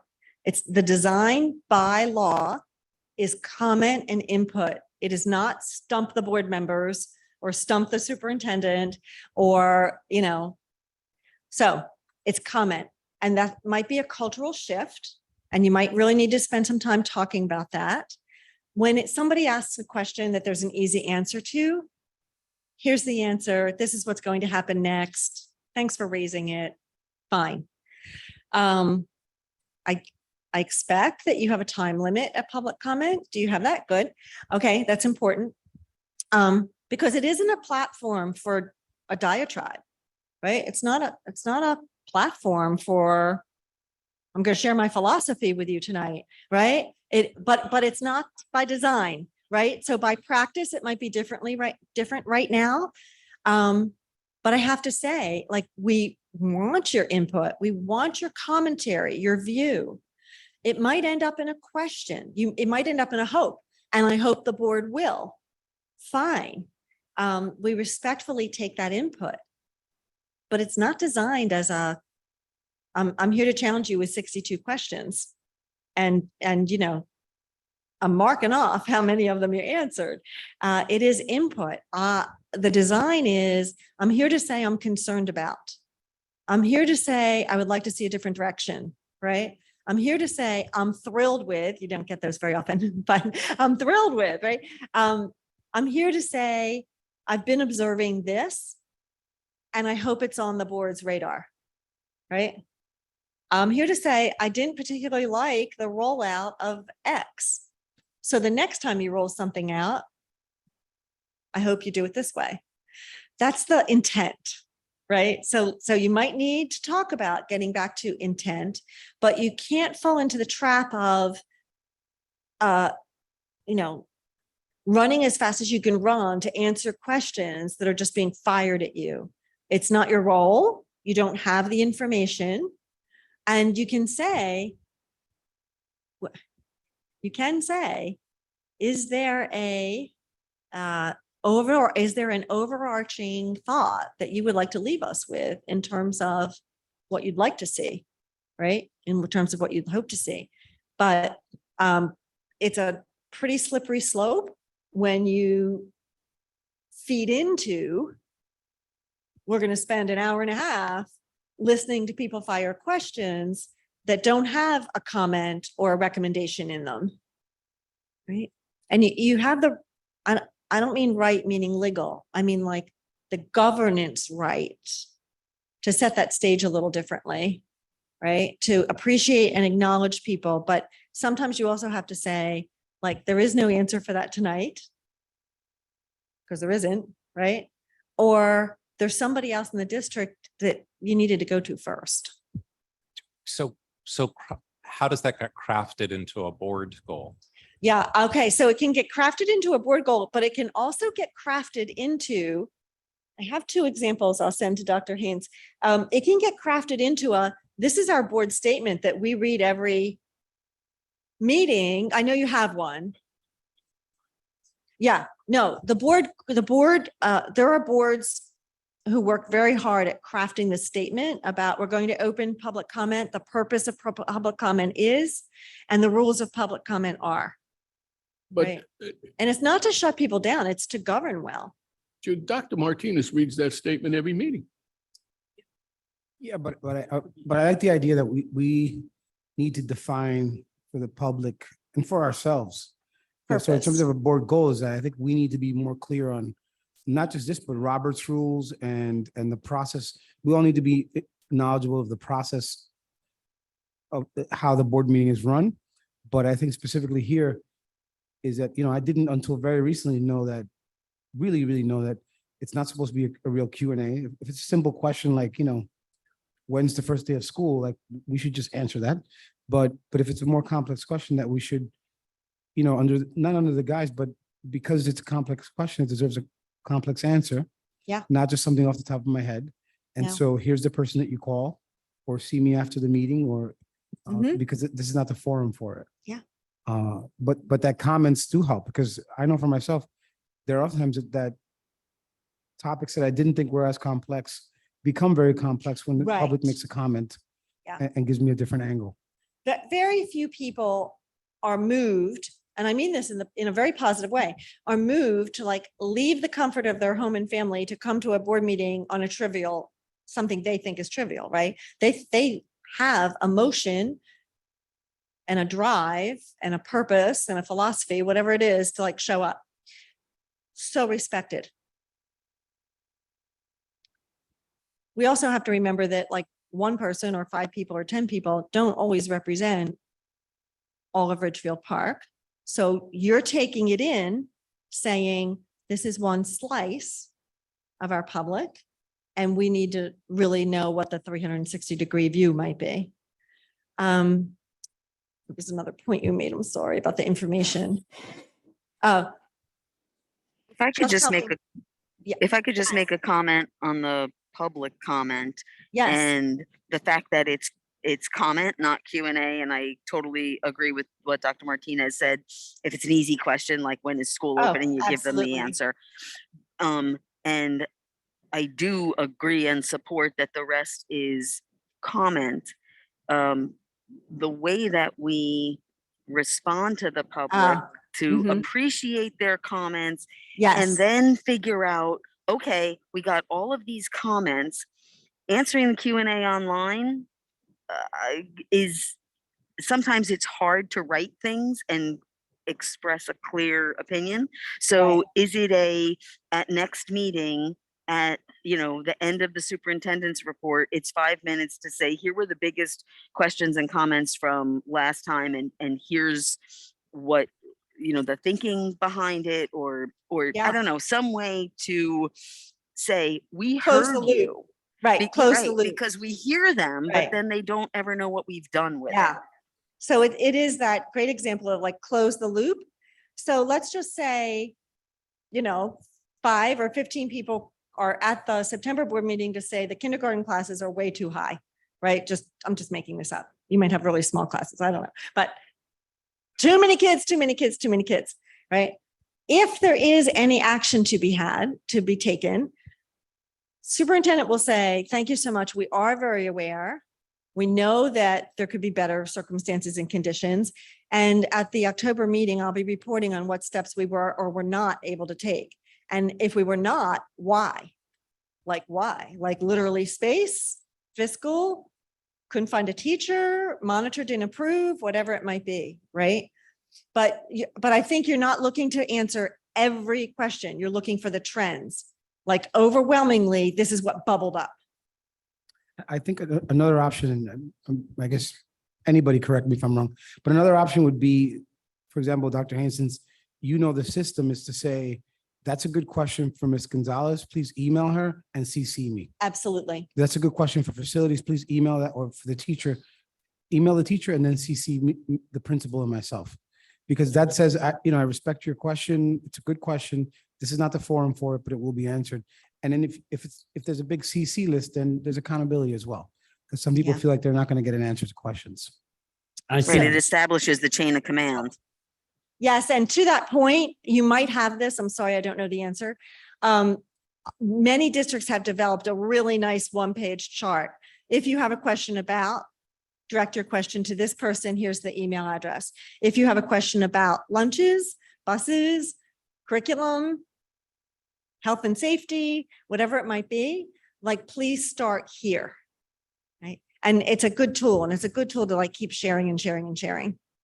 just quickly, and I think what Dr. Haynes implemented, where the public comments could be answered are answered online. It's like a question answer, something that we Okay. never Yep. had before. And I think is great if the public takes advantage of that as well. Yeah. And not kind of, if we can't answer something and it can be answered, it is answered at a later time, That's a great tool. I would also say if something is pervasive, like it just is boiling, right? Boiling over, then it is a quick, I shouldn't use the word quick because everything takes a long time, but an FAQ. Like if we've got a lot of people confused about because they don't have the right information, or they're believing something on Facebook, or they've got a rumor going through the neighborhood, this is all life, right? Happens everywhere. Then sometimes there is a need for an FAQ. Like, this is the issue, this is what we're doing. So you just like, these are the 6 questions we keep hearing. here's the legitimate, with authority status or response on those 6 questions. We're going to stop the rumor cycle, right? But Diane's point is well taken, that sometimes you need to answer them verbally, Yes, so there is no misunderstanding. You can absolutely. interpret Clarity. an email or whatever, any way you want, but if they hear it directly from Barry, Yeah. that's, Oh, misinformation or rumor has to be addressed in public, because coming from public comment has to be, excuse me, I'm going to interrupt you to correct. That has to happen. That's the clarity. Don't sit back and just listen to misinformation or rumors or urban myth get recycled and recycled and recycled. Yeah, right. Because then you haven't done your job. Right. So you are opening the year with some really important work to crystallize around board goals, facilities, communication, primarily, right? They both will build lots and lots of trust. You're opening with clarity around 3 important district goals that are multi-year goals that need to continue. And I'm going to go back to my first words about recentering. It was really hard, understatement, in the last 2.5 years to get a lot of momentum in any district around district goals. We were in survival health mode and we were not whole, right? We were all worried about a lot of things. So if you feel like in the last 18 months, we didn't get the traction we wanted to see as much as we wanted, or we didn't get the momentum that we need to build around college and career readiness, whatever it might be, right? There were good reasons for that. Not blame. There were good reasons for that. This is a time for recentering, right? So when Dr. Haynes opened school for everyone, the chance to deep breath, recenter, refocus, crystallize is the path that you can follow, as a board also. I think we've covered a lot of ground and I want to be really clear on your time. Also, I want to thank board members. You are selfless servants. You are selfless leaders. Nobody gets the number of hours, preparation, thought that you put in.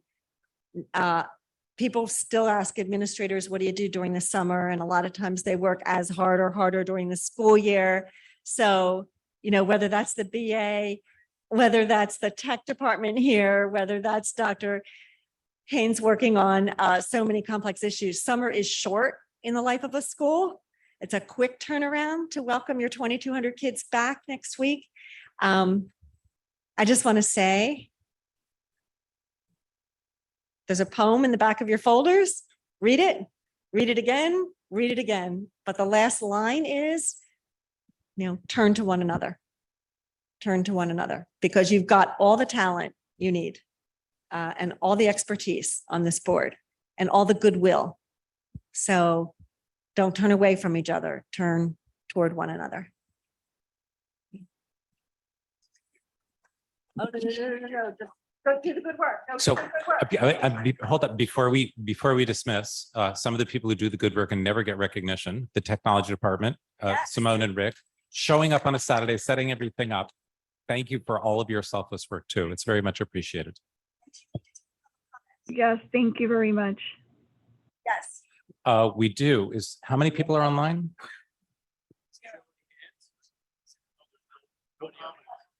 Nope, there's no public here. There's no community public, Motion to adjourn. but there's no hands raised, right?